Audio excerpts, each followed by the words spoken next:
아침 말씀.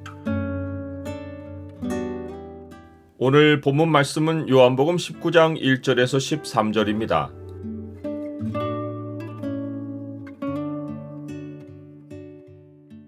세상 권세를 두려워 말고 전능하신 주를 섬기라.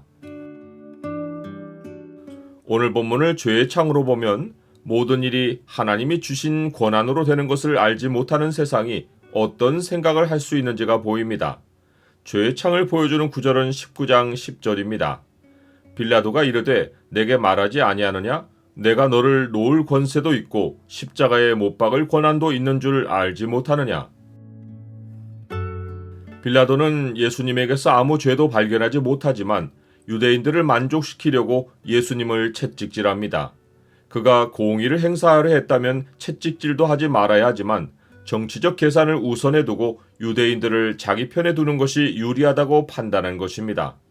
그는 군인들에게도 만족을 주려고 예수님을 그들에게 넘겨주고 처리하게 합니다.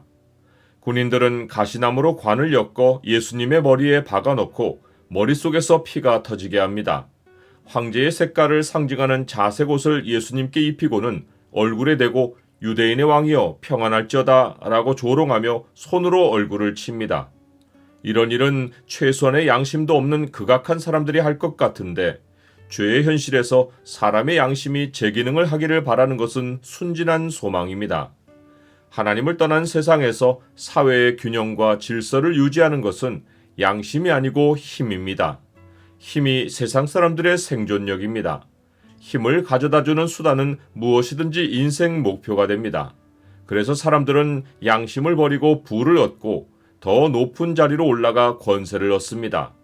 겉으로는 돈을 벌고 겉으로는 일자리를 얻는 것이지만 배후에서 작동하는 욕망의 동기는 힘입니다.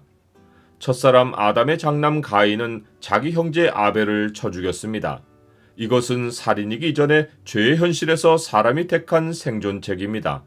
그가 하나님으로부터 쫓겨날 때 가장 두려워했던 것이 다른 사람들의 폭력에 보복당하는 것이었던 이유도 죄의 현실이 포악이었기 때문입니다.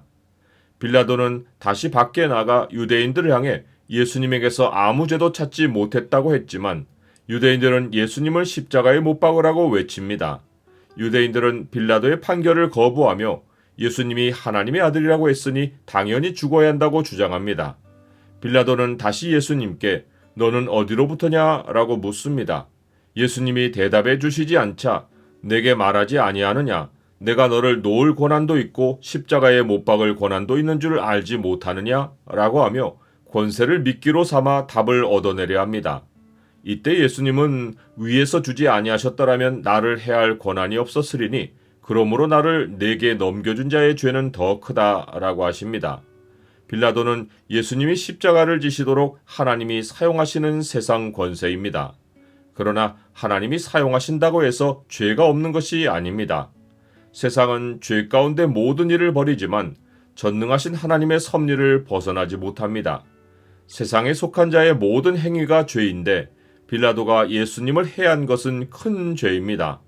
그런데 예수님은 자기를 빌라도에게 넘겨준 자, 곧 대제사장 가야바의 죄는 더 크다고 하십니다. 가야바는 대제사장으로서 하나님과 사람 사이에 생명을 중보하는 권세를 받았습니다. 그런데 이 권세로 사람을 죽이는 것은 세상이 범하는 죄보다 더 큽니다.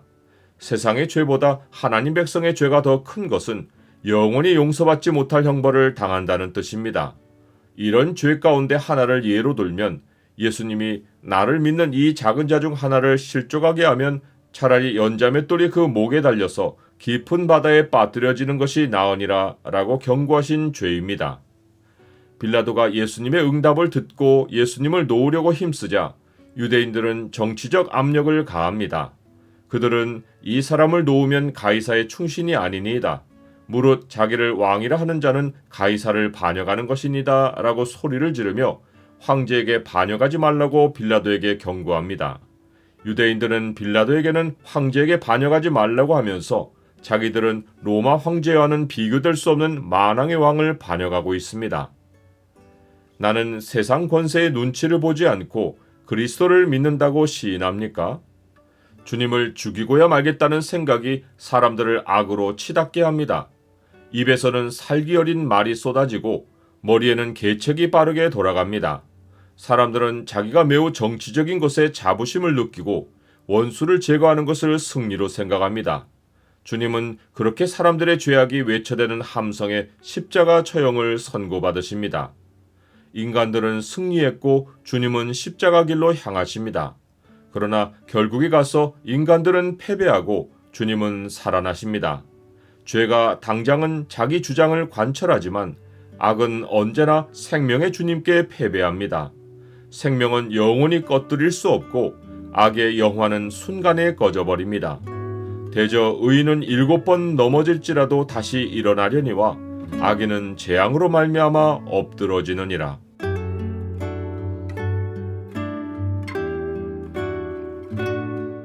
주님, 세상이 권세를 휘둘러 사람들을 발 아래 굴복시키고 주님마저 멸시하지만 전능자의 섭리를 벗어나지 못합니다. 목숨을 위협하는 세상의 권세를 두려워하지 않고 전능하신 주를 섬기며 그리스도인의 정체성을 지키게 하옵소서. 예수 그리스도의 이름으로 기도드립니다. 아멘.